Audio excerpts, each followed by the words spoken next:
What's up, guys? Welcome to Daily Dose of Reddit. This is your host, Zach, and today's subreddit is r/Today I Fudged Up, my favorite, or one of my favorite subreddits, getting its own episode. Don't forget to like, subscribe, and hit that bell to never miss an episode. This story's called Today I Fudged Up by Adopting a Cat, which resulted in us both getting tapeworm, and me almost dying. This screw-up has been set up perfectly for disaster over the past few months and is continuing to destroy my life. This is a long one, but every detail counts in portraying one of the worst weeks of my life. Let me preface this by saying I love my cat more than anything, and while he is currently not sleeping anywhere near me, he's still getting a lot of cautious love. I can't imagine being self-isolated alone without him right now. Truly, I love him too much. Too much love got us here today. In January, I adopted an 11-year-old, 19-pound chonker. I fell in love instantly. His last family returned him after 6 months with a bad case of fleas. He had been defleed but came home with a slew of other health issues.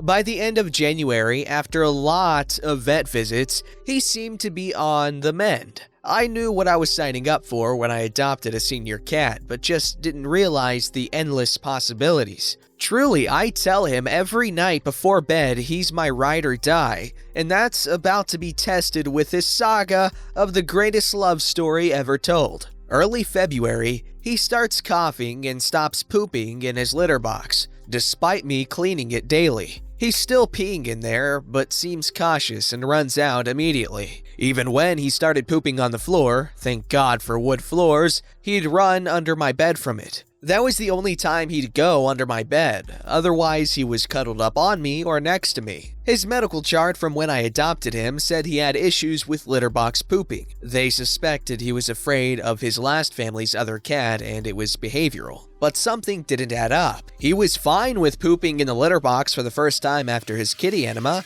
I cleaned up his poop every other day and saw nothing out of the ordinary. He was starting to lose weight, which was good because as cute of a chonker as he is, it's not healthy, folks. I stopped free-feeding him, started feeding him scheduled wet food meals, and we had daily playtime to get him to a healthy weight. I bring him into the vet in February for the 6th time in a month and a half. He had half of his teeth removed before I adopted him. This resulted in an incision infection and an enema due to opioid constipation. This visit was for his cough, though. I even asked if he could have worms. The vet tells me, I know you're trying to be a good pet owner, but he likely has allergies and it's behavioral issues. This might be something he has to live with. Come see me if his mucus turns brown. I had been right about every single Dr. Google diagnosis up until this point, but whatever. I buy an air purifier, vacuum, and clean regularly, change the bedding weekly. I already have an obsessive cleaning schedule, and quarantine has only allowed that time to thrive.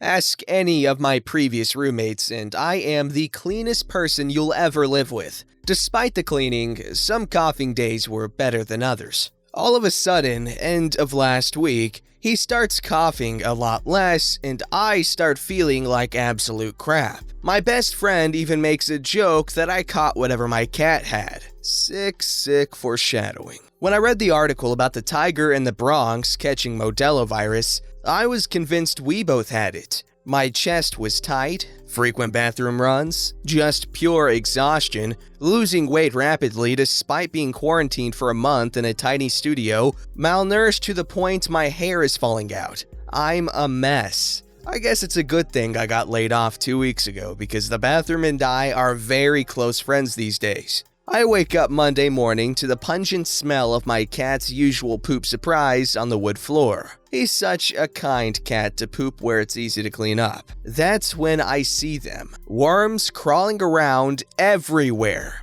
I'm gagging, take a little sample for the vet, and flush the rest. I Dr. Google the crap out of it and it is for sure tapeworms. Then I read about the eggs. Let me remind you, I change my sheets and wash my duvet cover weekly. I make my bed the second I get out of it and even vacuum my duvet cover. I run to inspect my bed. There are eggs everywhere. Little rice demons of hell that have been dropping from my poor cat's bum for 3 months. I'm dry heaving at this point. I live in an old studio apartment, and my bed is against a brick wall, so I get little grout crumble patches that I have to vacuum up pretty regularly. I remember feeling little patches of what I assumed one night was grout my sheets, but fell asleep wine drunk and ignored it. When I tell you they were everywhere, I mean they were everywhere. My pillow, under my pillow. My cat and I fall asleep cuddling every night. Again, I love this cat too damn much.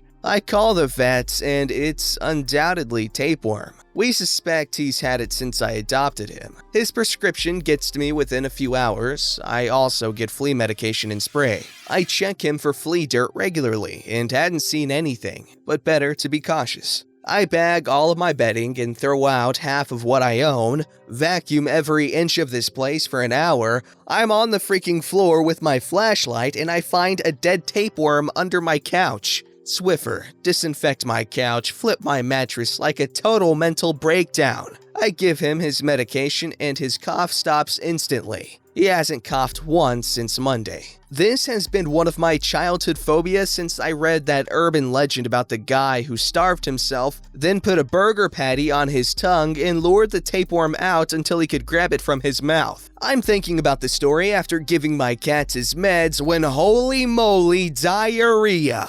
I look in the toilet bowl to 3 long strings floating on the sides that normally I would have flushed to sewage heaven without second thought, but they are undoubtedly tapeworms. My grown ass calls my mom and sobs while still sitting on the toilet in all of my wormy glory. I call and embarrassingly show the doctor. Doctor undoubtedly tells me I too have tapeworm and writes me a prescription. He asks me if I want just tapeworm or a full deworming. I'm like, what the hell does that mean? He's like, you'd be surprised how many parasites are living in you regularly. Just wait and see what you're about to poop out. I honestly just want to die at this point. My cat and I are prescribed the same medication, obviously just different doses and different price tags. His was $13 for 2 doses, mine $130 for 1 dose, 2 pills. That's with my last month of insurance from my previous employer. I immediately receive a text that my prescription is on back order because of Modelo.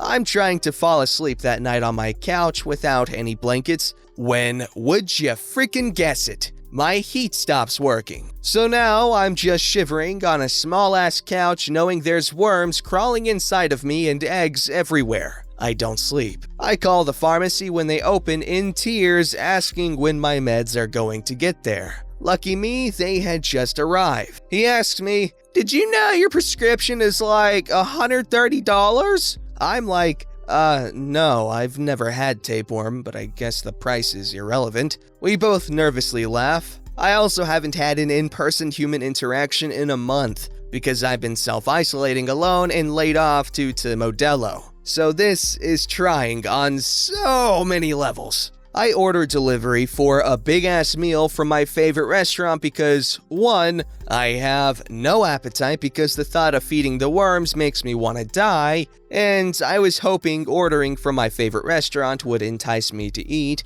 2, medication has to be taken with food. 3, I realize this is the last day, the calories don't matter. Might as well enjoy it. I pick up my prescription, light a candle, call my best friend. We have a little virtual funeral for my worms and try to make light of the situation. I play the song I want at my funeral. Hamburg sung by Keen. It's beautiful, but it just keeps getting worse, y'all. My best friend hesitantly tells me he was telling his physical therapist about my worm saga. She recommended buying clove oil and rubbing it on my pink starfish. I'm like, why? Apparently, worms like to bite your butt on the way out, and clove oil prevents that. I hate everything at this moment. It's like the different levels of hell. I take the pills and am reading the prescription pamphlet. It notes that you'll experience random aches and pains while the worms are dying. Let me tell you, I felt every freaking worm dying as I lay blanketless on my couch in the fetal position. All of a sudden, I'm thinking about the worms and I can't breathe.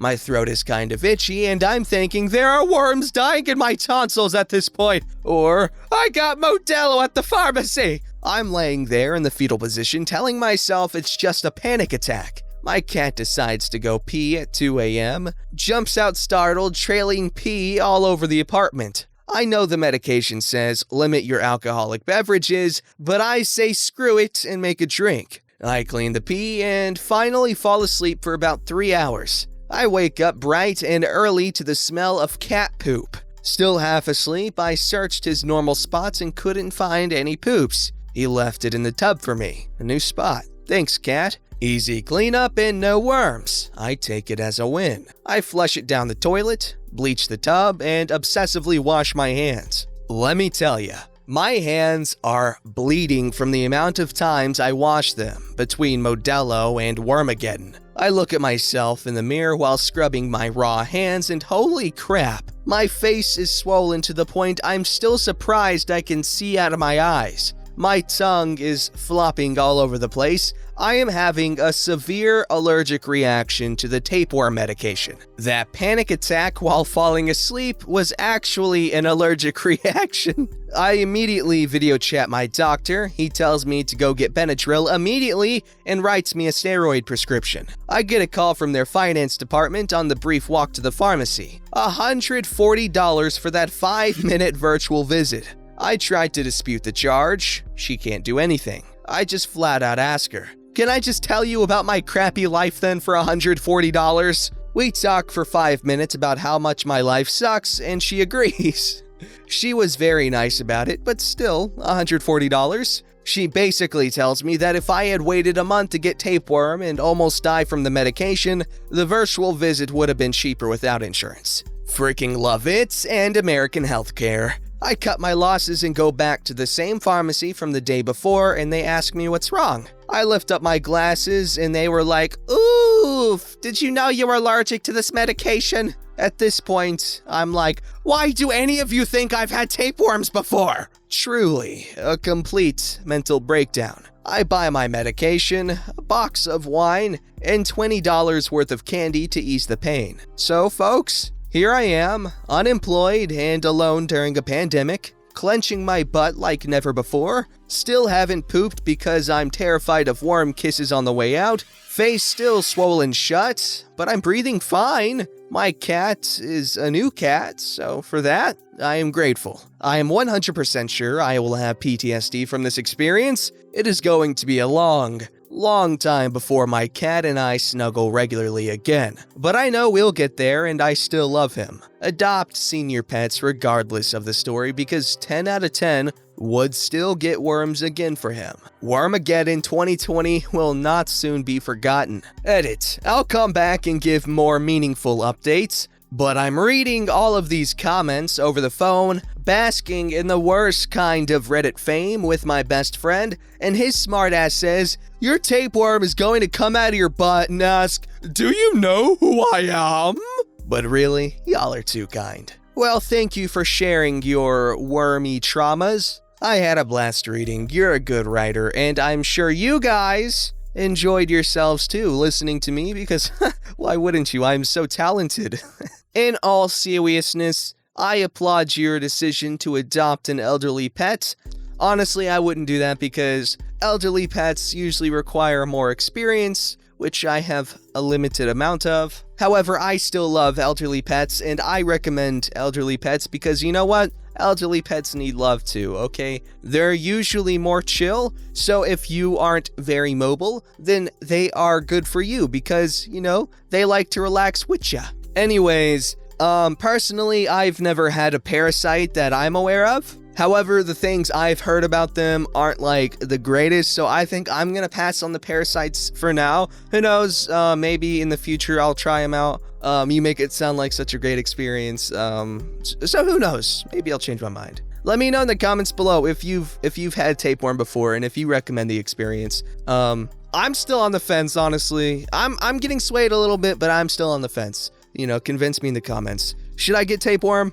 This story's called "Today I Fudged Up, Made a Nice Lady Cry Twice, Decided to Order Thai Food for Our Lunch. I call and they say 10 minutes. I get to the place and a familiar face greets me. Hostess says we have no orders called in. I replied I called about 12 minutes ago. She says no, we have no orders, sir. I said I had ordered pad see ew with beef and pad pak with tofu, not spicy. Nope. I needed to get to work and thought about leaving, but I can still make it, so I order there in the restaurant. Order will be ready in 10 minutes. I pay and she says what number I called. I look at my phone and it says Thai Elephant, the name of the restaurant I am waiting in. Go back to my car with my hot food. I Google the number I had in my phone as Thai Elephant. Google shows this number I called was a restaurant called Thai Fusion. What? I effed up. Don't even know if I had been to Thai Fusion.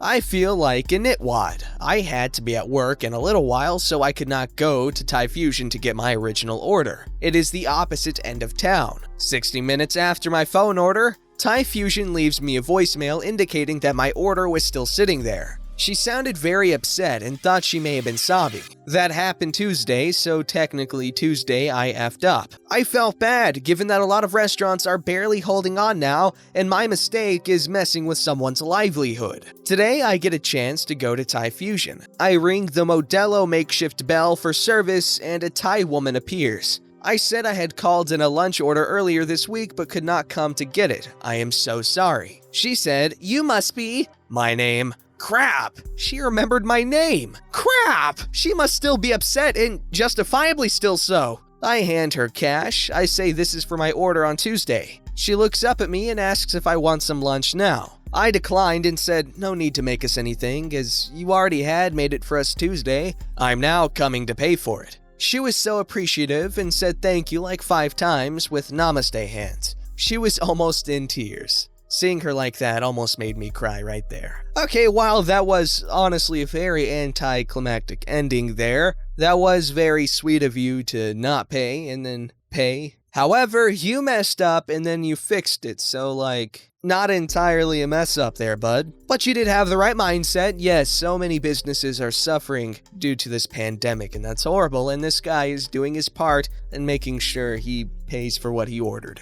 This story's called, Today I Fudged Up by Walking into My Husband's Work Conference Naked. This just happened about an hour ago. I was actually getting dressed and ready for working at home today. My husband was working in our office and let me know he would be on a phone call. He also asked me to make him a smoothie before he had to leave to go into the office for a bit this morning. I was in the middle of fixing my hair, naked as I had just gotten out of the shower, but I knew he had a busy day and sometimes forgets to eat, so I wanted to make sure he ate and was ready for his busy day. I go and make the smoothie, still naked as I'm in the middle of getting dressed, and bring it to him, not realizing he was on a video conference call. I sat it down on his desk and he just turns to me with the most scared look on his face and pushes me away. I then realized I was butt-ass naked on his camera in front of his CEO, my brother who also works with him, and a whole team from India. They all saw. We will get crap for this for a while. I'm going to go crawl into a hole forever. Oh no, the husband's a cuck. First iDubbbz, now him. The internet teenage children will never let you hear the end of it, man. Don't forget to like, subscribe, and hit that bell to never miss an episode.